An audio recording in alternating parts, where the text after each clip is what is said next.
আজকে আমাদেরকে কারণ দেখানো হয় কিছু মহল থেকে যে যদি এই বাংলাদেশের আগামী নির্বাচনে আবার আওয়ামী লীগ না আসে তাহলে ওই ভারত কি না কি মনে করে বসে, যেহেতু ভারত আমাদের তিন দিকে আছে। আমরা স্পষ্ট করে এই অভ্যুত্থানের ক্ষেত্র শাহবাগ থেকে বলতে চাই, ভারতের দিকে আমরা তাকাতে পারি, কিন্তু ওই আধিপত্যবাদী ভারতের দিকে আমরা ঘৃণা করেও আর তাকাবো না।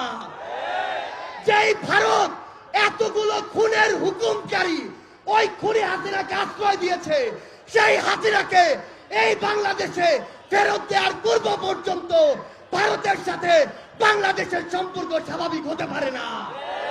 খাতা কলমের সম্পর্ক আর জনগণের সম্পর্ক কোনোদিন এক হতে পারে না।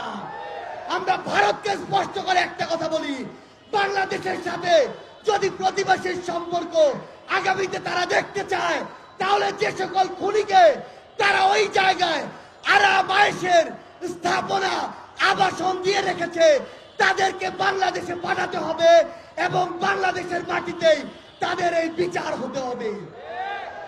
আজকে থেকে 10 মাস আগে বাংলাদেশের অধিকাংশ মানুষ তাকিয়ে থাকতো কখন বাংলাদেশকে বিভিন্ন জায়গায় স্যাংশন দেয়া হবে, কখন আমেরিকা হস্তক্ষেপ করবে, কখন হাসিনা মারা যাবে, কখন পরের ইলেকশন আসবে, তারপরে তারা মাঠে নামার প্রস্তুতি নিত।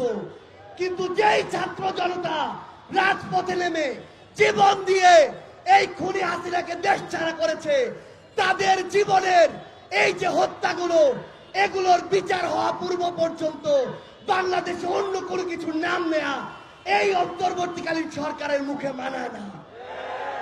রাজনৈতিক দলগুলো আজকে সময়ের বিবেচনায় প্রতিযোগিতায় নেমেছে, আগে সংস্কার নাকি আগে নির্বাচন।